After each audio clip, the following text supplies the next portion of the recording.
"You're still standing, human." That was the final round. The crimson sands of the Zephyrian combat arena stretched endlessly beneath the twin suns, creating an otherworldly landscape that made Marcus Chon's heart race with both fear and determination. The massive amphitheater carved from obsidian stone rose around him like the jaws of some ancient beast, filled with thousands of alien spectators whose chittering voices created a symphony of anticipation. Their scales glimmered in the harsh light, reflecting rainbow patterns that hurt his human eyes to look at directly. Marcus adjusted the lightweight combat suit they had given him, feeling utterly inadequate against what was to come. The material was alien technology, designed to enhance his natural abilities, but he still felt like a child playing dress-up in his father's clothes. His diplomatic training had prepared him for many things, but hand-to-hand combat with alien warriors had never been on the curriculum at the Earth Alliance Academy. "Human diplomat," a voice like liquid silver called from across the arena. Marcus turned to see her approaching, and his breath caught in his throat. Velani moved with the fluid grace of a predator, her tall frame covered in natural armor that seemed to grow from her skin rather than worn over it. Her face was humanoid, but unmistakably alien, with large eyes that shifted from deep purple to gold depending on the light, and skin that held the subtle shimmer of precious metals. She was beautiful in a way that transcended species and terrifying in her obvious power. This was the warrior princess of Zephyria, daughter of the High Emperor, and his opponent for the next 7 rounds of combat that would determine the fate of 2 worlds. "I am Marcus Chon of Earth," he replied, surprised that his voice remained steady. "I accept your challenge on behalf of humanity." Velani's head tilted slightly, studying him with those mesmerizing eyes. "You are smaller than I expected," she said, though not unkindly. "Are you certain you wish to proceed? The trials of Zephyria have never been completed by an off-worlder. Many have died trying." Marcus took a deep breath, thinking of the billions of people depending on him back on Earth. The Zephyrian Empire had issued their ultimatum: prove human worth through their ancient trials or face complete annihilation. No pressure at all. "Uncertain," he said, meeting her gaze directly. "Though I have to ask, what happens if I somehow survive all 7 rounds? Something flickered across Velani's features, an expression he couldn't quite read. "Then you will have achieved something thought impossible," she replied, "and perhaps changed the course of history itself." The arena fell silent as High Commander Throsk, a massive figure with ceremonial scars covering his arms, raised his staff. His voice boomed across the space with the weight of absolute authority. "Let the first trial begin. Combat will continue until yield, unconsciousness, or death." Marcus felt his heart hammering against his ribs as Velani took her fighting stance. Her movements were hypnotic, like a deadly dance he had never learned the steps to. But as she lunged forward with inhuman speed, something unexpected happened. Instead of the crushing blow he anticipated, she pulled back at the last moment, her claws stopping just short of his throat. "Interesting," she whispered, close enough that he could feel her breath against his skin. "You did not flinch." "Should I have?" Marcus asked, surprised by his own boldness. Velani's eyes shifted to that golden hue, and for a moment he saw something that looked almost like admiration. Most warriors would have. Perhaps there is more to humans than we assumed. The crowd roared its disapproval at the lack of immediate violence, but Marcus found himself lost in those golden eyes, wondering if maybe, just maybe, there was hope for something more than mere survival in the trials ahead. The first round had barely begun, but already he sensed that everything he thought he knew about this challenge was about to change as Velani circled him like a graceful predator. Marcus realized that the real test wouldn't just be surviving her attacks, it would be understanding the complex warrior before him, and perhaps finding a way to touch the heart beneath that armored exterior. The second round began with Vellani, moving like liquid lightning across the crimson sand. Marcus barely managed to dodge her first strike, rolling away as her claws carved deep grooves where his head had been moments before. His diplomatic training had included basic self-defense, but nothing had prepared him for combat with a being who moved as if gravity was merely a suggestion. "Better," Vellani called out, her voice carrying a note of genuine surprise. But not nearly enough. She came at him again, this time with a complex series of strikes that forced Marcus to give ground. Rapidly, he managed to block one attack with his forearm, the impact sending shockwaves through his enhanced suit and into his bones. Pain flared, but he gritted his teeth and pushed through it, countering with a clumsy but determined strike of his own. Vellani caught his wrist effortlessly, her grip firm but not crushing. For a moment they were frozen in that position, her golden eyes searching his face with an intensity that made his pulse quicken for reasons that had nothing to do with the fight. "You fight with honor," she said quietly, her voice meant only for him. "Even knowing you cannot win." "Who says I can't win?" Marcus replied, though they both knew it was bravado. "The fight isn't over yet." Something shifted in her expression, a crack in the warrior's mask that revealed something softer beneath. She released his wrist and stepped back, but her fighting stance seemed less aggressive than before. The third round pushed Marcus to his absolute limits. By now, sweat poured down his face, and his enhanced suit was torn in several places. Vellani had landed several strikes that would have incapacitated a normal human, but somehow he kept getting back up. Each time he fell, each time he struggled. To his feet, he could see the confusion growing in her eyes. "Why do you continue?" she asked during a brief pause, her own breathing slightly labored. "You have proven your courage. No one would fault you for yielding now." Marcus wiped blood from his split lip and managed a crooked smile. "Because sometimes the only way to win is to refuse to lose." High Commander Thrausk's voice boomed across the arena. "The human shows remarkable resilience, but can he survive what comes next?" The fourth round nearly broke him. Vellani's attacks came faster now, more precise, as if she was testing the very limits of his endurance. Marcus found himself backed against the arena wall, trapped with nowhere to run. But instead of delivering a finishing blow, Vellani hesitated, her claws hovering inches from his throat. "I could end this now," she whispered, her voice barely audible over the crowd's bloodthirsty cheers. "Why won't you yield?"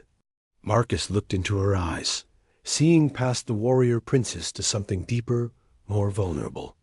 "Because I'm fighting for more than just survival now," he said. "I'm fighting for the chance to understand you." Vellani's eyes widened, and for a moment the fierce warrior facade cracked completely.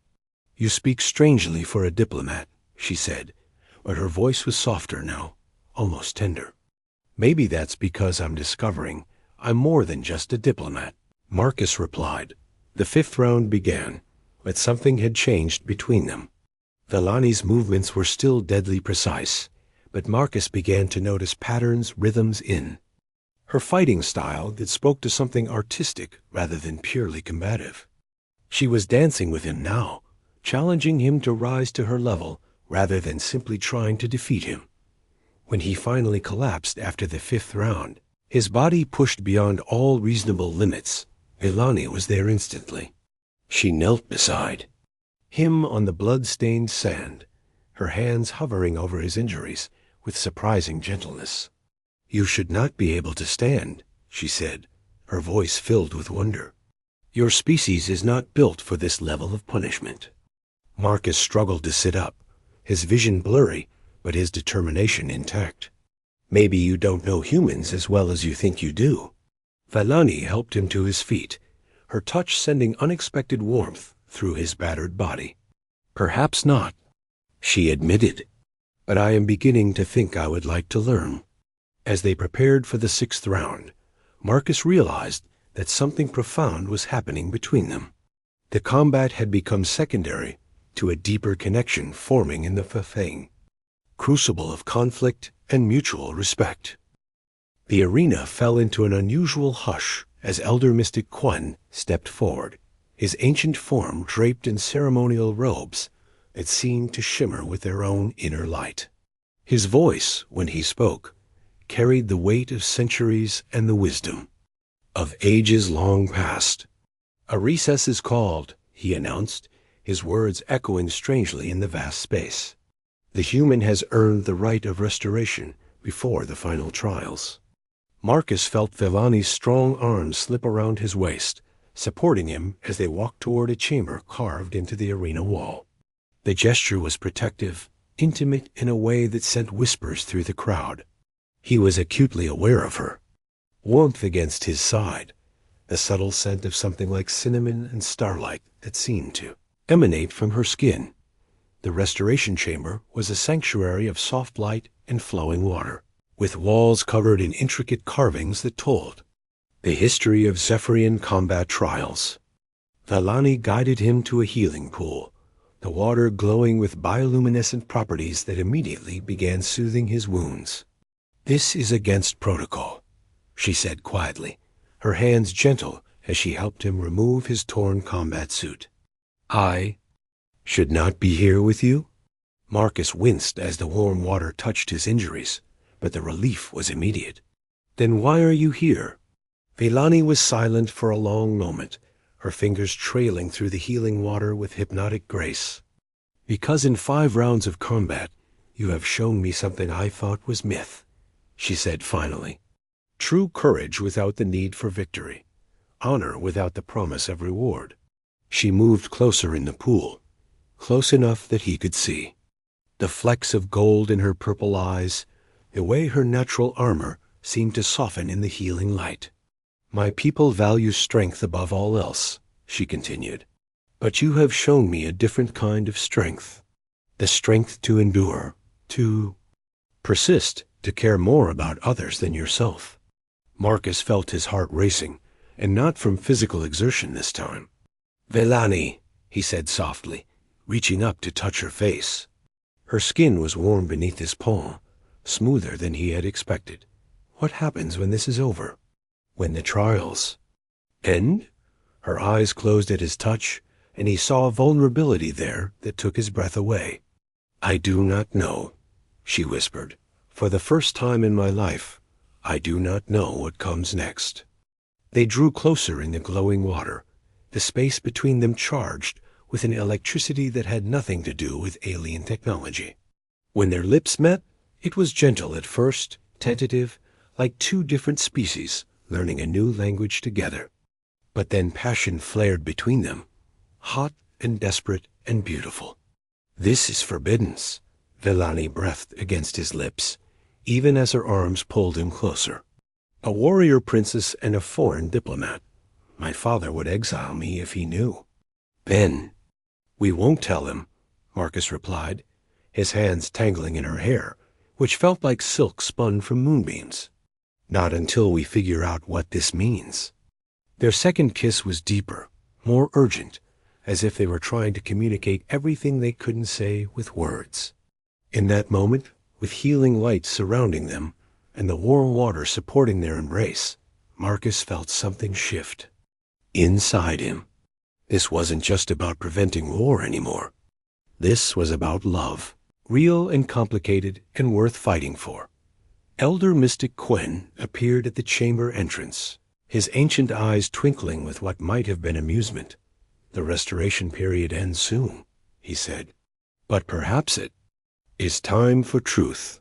Vellani pulled away from Marcus, her warrior's instincts taking over. "Elder, I can explain." "There is nothing to explain, child," Quen said gently. The trials were never about combat. They were about finding unity where only division existed before. Love where only fear remained. Marcus stared at the old mystic. "What do you mean?" Quen's smile was sad and knowing. "The Zephyrian Empire faces its own destruction, young human. Not from without, but from within. Civil war threatens to tear us apart. These trials were designed to find someone who could unite our people, someone who could show us a different path.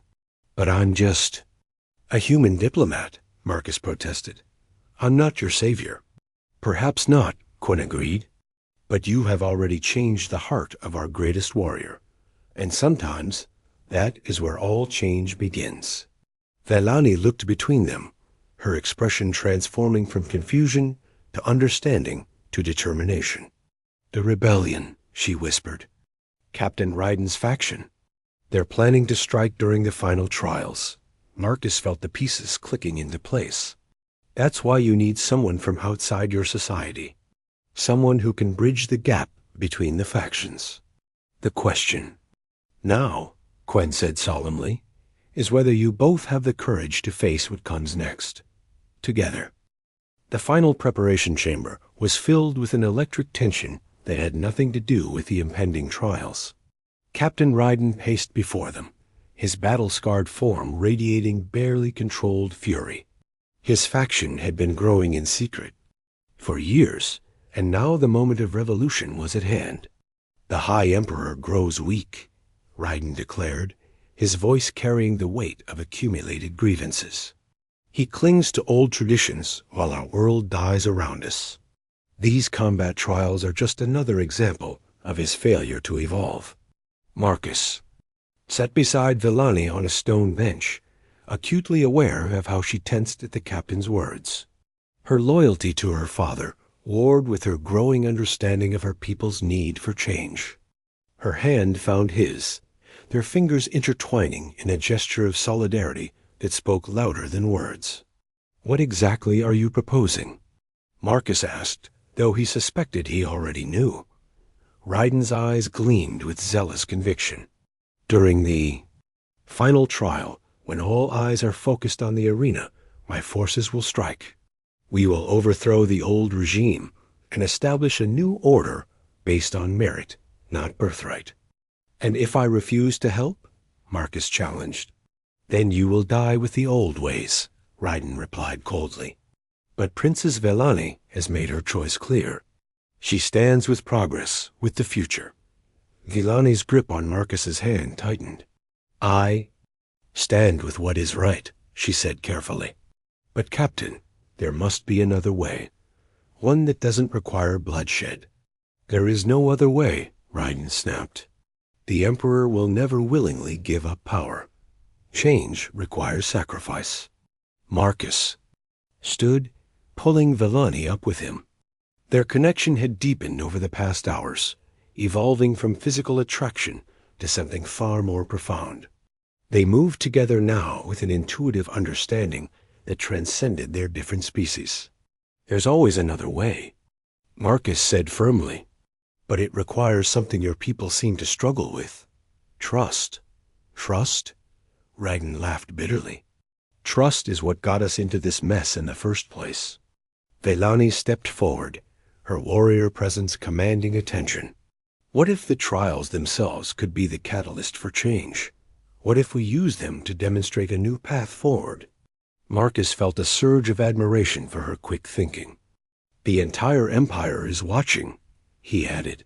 "What if instead of violence, we showed them unity? Cooperation between species, between factions?" Ryden's expression shifted from anger to confusion. "You speak in riddles, human. How can a combat trial demonstrate cooperation?" "By changing the nature of the trial itself," Vellani said, her voice growing stronger with conviction. "The seventh round doesn't have to be about defeat. It can be about partnership." The chamber fell silent as the implications sank in.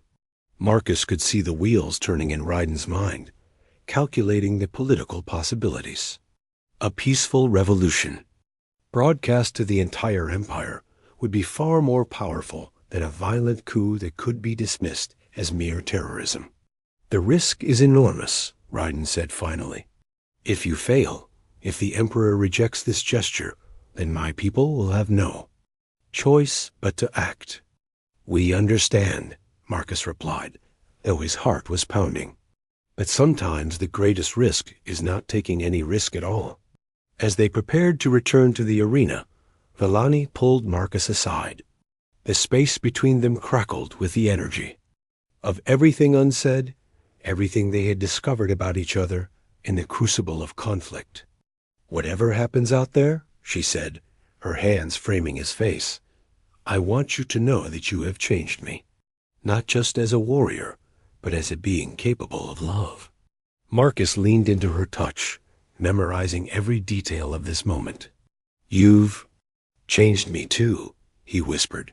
"I came here thinking I was saving my species, but you've saved something in me I didn't even know was lost." Their kiss was tender and desperate, filled with the weight of uncertain futures and the promise of love that transcended the boundaries between worlds. When they broke apart, both knew that whatever happened in the final trial would either unite them forever or tear them apart. "Ready?" Vellani asked, though her voice held the slightest tremor. Marcus squeezed her hand one more time before releasing. "Ready?" he said, though he wasn't sure if he was answering her question or making a promise to himself. As they walked back toward the arena, the sound of the crowd grew louder, more frenzied. The final trial awaited, and with it, the fate of two species and the love that had blossomed between them in the most unlikely of circumstances. The arena had transformed into something beyond mere combat space. Thousands upon thousands of Zephians filled every available surface, their scales creating a living kaleidoscope of color and movement. The twin suns hung directly overhead, casting harsh shadows that seemed to divide the world into stark contrasts of light and dark, hope and despair. Marcus stood at the center of it all, no longer the uncertain diplomat who had first stepped onto these crimson sands. His body bore the marks of 6 brutal rounds, but his spirit had never been stronger. Beside him, Vellani radiated a fierce beauty that took his breath away, her armor gleaming like liquid starlight in the intense solar rays. High Commander Throsk raised his ceremonial staff, and the crowd's roar faded to an expectant whisper. "The 7th and final trial," his voice boomed across the amphitheater. "Victory or death, as it has always been." But Marcus stepped forward, his voice carrying clearly in the sudden silence. "I request a change to the ancient protocols." A gasp rippled through the crowd. No one had ever challenged the sacred traditions of the trials, certainly not an off-worlder. Emperor Zeth himself, watching from his elevated throne, leaned forward with interest and barely concealed anger. "You dare to modify our most sacred rites?" The Emperor's voice carried the weight of absolute authority and thousands of years of unquestioned tradition. Marcus felt Vellani move to stand beside him, her presence lending him strength. "Your Majesty, I dare to propose something new. Instead of combat to determine victory, let us demonstrate the power of cooperation. Let Princess Vellani and I show your empire what can be achieved when different species work together rather than fight against each other." The arena erupted in chaos. Some Zephyrians roared their approval, while others hissed their outrage. Captain Ryden's faction had positioned themselves strategically throughout the crowd, ready to act if this desperate gamble failed. Vellani stepped forward, her voice ringing with conviction. "Father, I support this proposal. In 6 rounds of combat, this human has shown me that true strength comes not from the ability to defeat others, but from the courage to stand together in the face of impossible odds." Emperor Zeth's face was a mask of conflicting emotions. "Daughter, you speak of things that go against everything we have ever believed. Then perhaps it is time to believe in something new," Vellani replied, reaching out to take Marcus's hand. The gesture was simple, but its symbolism was unmistakable. 2 different species, choosing unity over division. Marcus felt the weight of history pressing down on him as he addressed the Emperor directly. "Your Majesty, your empire faces threats from within and without, but those threats don't require military solutions. They require something your people have in abundance, the courage to evolve. What do you propose? The Emperor asked, his voice carefully neutral. A new kind of trial, Marcus said, his confidence growing. Let Princess Velani and I demonstrate advanced combat techniques that require perfect coordination between partners. Let us show your people that cooperation can achieve what individual strength cannot. Velani squeezed his hand, and he could feel her faith in him flowing through that simple contact. Together, they began to move in perfect synchronization, their bodies flowing through a complex series of movements that combined human, martial arts with Zephyrian combat forms. The crowd fell silent as they watched something unprecedented. Two beings from different worlds moving as one, their techniques complementing and enhancing each other rather than competing. Where Marcus was quick, Velani was strong. Where she was fierce, he was adaptable. Together, they created something beautiful and powerful, an entirely new dot. As their demonstration reached its climax, Marcus lifted Velani in a move that showcased not dominance, but trust. She spun gracefully through the air before landing perfectly, her movements a testament to the faith she had placed in him. The arena exploded in thunderous applause. Emperor Zeth stood slowly, his ancient frame somehow seeming younger. In all my years, he said, his voice carrying to every corner of the amphitheater, I have never seen anything like this. You have not defeated each other. You have elevated each other. Captain Ryden stepped forward from the crowd, his rebellion faction, arrayed behind him. But instead of weapons, they carried symbols of peace. Your Majesty, he called out, this demonstration proves what we have long believed. It is time for the Empire to embrace change, to find strength in unity rather than division. The Emperor looked between his daughter, the human diplomat, the rebel captain, and the thousands of his subjects watching with eager anticipation. Then let it be so, he declared. Let this day mark not the end of the trials, but the beginning of a new era. Marcus and Velani stood together in the center of the arena as the crowd erupted in celebration. Their love had not only survived the trials, but had become the catalyst for transformation that neither of their species could have achieved alone. So, Velani whispered in his ear, her voice filled with love and laughter, you're still standing, human. Even after the final round, Marcus pulled her close, their embrace witnessed by thousands in broadcast across the galaxy. Standing with you, he corrected. Always standing with you? As the twin suns began to set over Zephyria, painting the sky in brilliant shades of gold and crimson, Marcus realized that sometimes the greatest victory was not in conquering others, but in discovering that love could conquer everything else. The trials were over, but their real adventure was just beginning.